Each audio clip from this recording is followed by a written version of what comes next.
Again, if you view the world in a hierarchical structure where you can't voice your opinions, where you can't contradict, you can't share your thoughts, you're supposed to be, if you identify as a woman or femme, you can't speak up, you're supposed to be nurturing, you're supposed to be supportive and helpful, then a supportive, helpful person doesn't say no.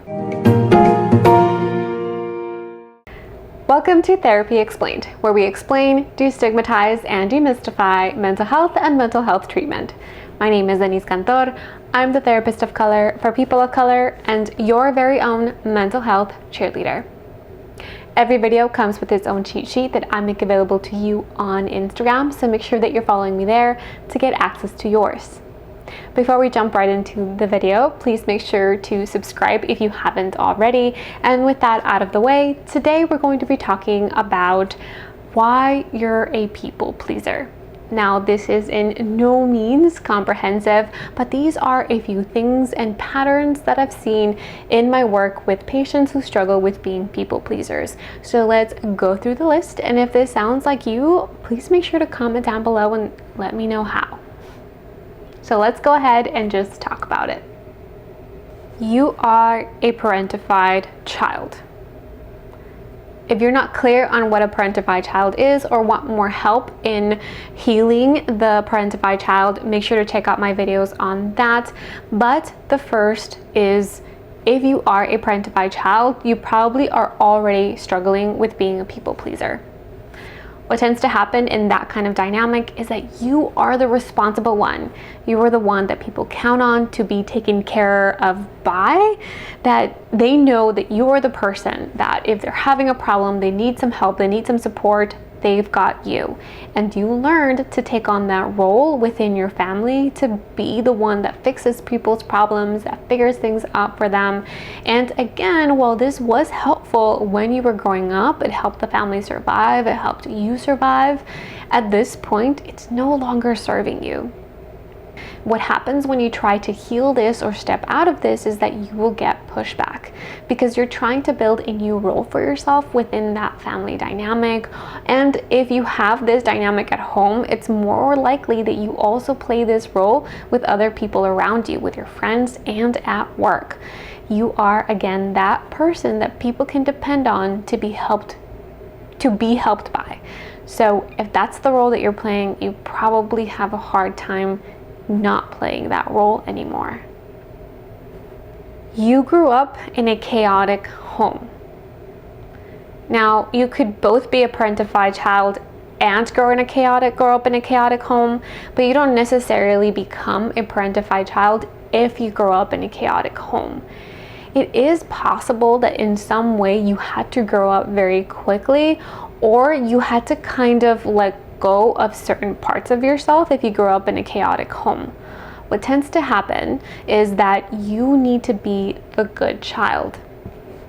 If in your home someone was struggling with substance use or some other mental health issue, or whether that was your sibling or a parent or an extended family member, and everybody kind of used up a lot of their energy and time and attention on that other person, you probably were left to fend for yourself and have to take care of your own needs and grow up, and you weren't really allowed to have any needs or to call attention to yourself. So you learned that your role within that family, within your family, is to be the good child, to not need things and to be good at things and to just do the things. Which, if you notice, now as a grown-up, it might still be hard for you to not be the good kid. You're probably still playing that role at work and with your friends. You can't be the one that needs things. You can't be the one that is messing up. You have to constantly be good, and part of being good in your brain is to say yes, is to be helpful. Because if you're helping and if you're part of the good things in someone's life, then you're being the good person. So notice how you are replaying these roles and patterns in other dynamics. And this probably comes because this is a dynamic that you stepped right into in your family. Again, because you had to, and because this was the best way for you to survive and for the family to function. So you kind of just snuggled up to be that person. You grew up in an abusive home. If you grew up in an abusive home, any sort of abuse, you probably learned to be quiet, to not have needs, to keep your head down, not bring attention to yourself, and a part of doing that is, again, by pleasing other people, probably your abuser or other people around you.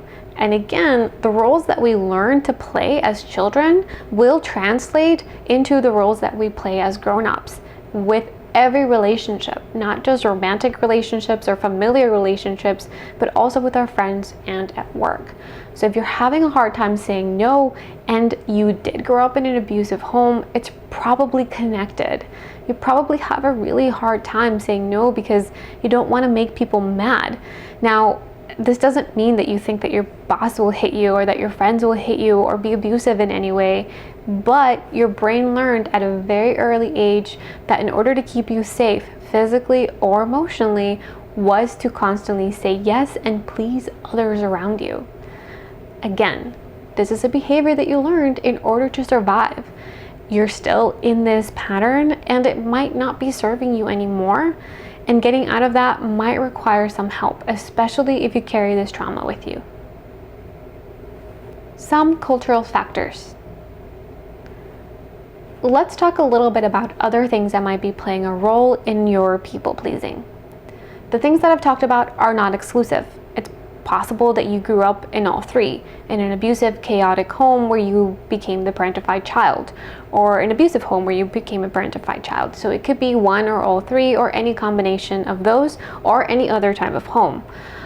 So let's talk about some of those cultural factors that might also be contributing to this dynamic.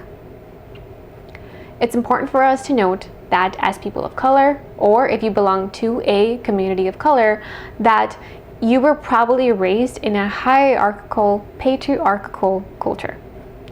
This means that there was this lesson that we learned that our elders need to be respected. People who have more power than us need to be respected.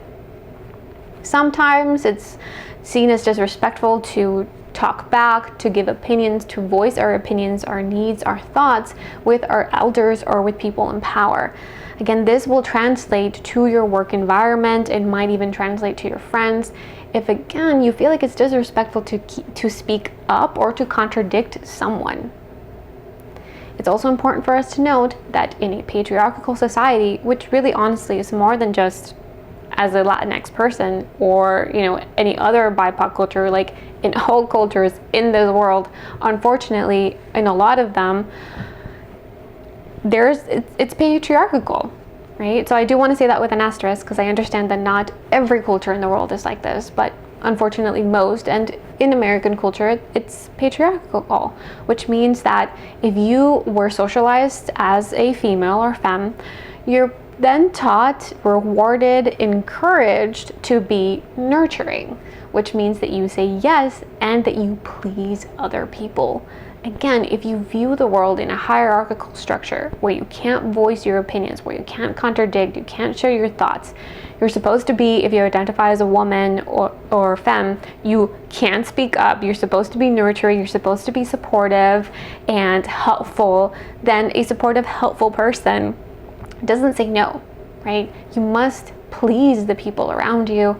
That is your role, hierarchically, and also if you identify as a woman. So it's important for us to take note of the cultural factors on top of all these other things that have to do with your family of origin. If you notice that you're identifying with quite a few of these things and you are struggling with people pleasing, the best place to do the work to learn to not do this is going to be in therapy. Now, I know you're probably thinking, well, you're a therapist, of course you're going to recommend that, but seriously, I really do think this is the best place to do it. I will encourage you to go to workshops, to support groups, to group therapy, if that feels like a better fit to you. But when we're talking about family structures and family dynamics and trauma history, the best place to do the work is in a therapeutic space. So with a therapist that provides you with a safe space that you can process and make connections and learn how to challenge a lot of these habits and patterns. they're so engraved in you that watching a YouTube video and even looking at the cheat sheet is not going to be enough. You need a better understanding of your patterns and behaviors in order to heal them and change them. So I highly recommend to do that. I'm going to go ahead and share some directories down below where you can find a therapist that will fit you. Your cheat sheet is already available to you on Instagram, so make sure to head on over there to get access to yours. But before you do, please give us some support in any way that feels authentic to you. Every single subscription, comment, like, and share helps spread the word about free mental health information and education, and of course, it's greatly appreciated. Thank you so much for watching, and as always, remember, I'm cheering for you.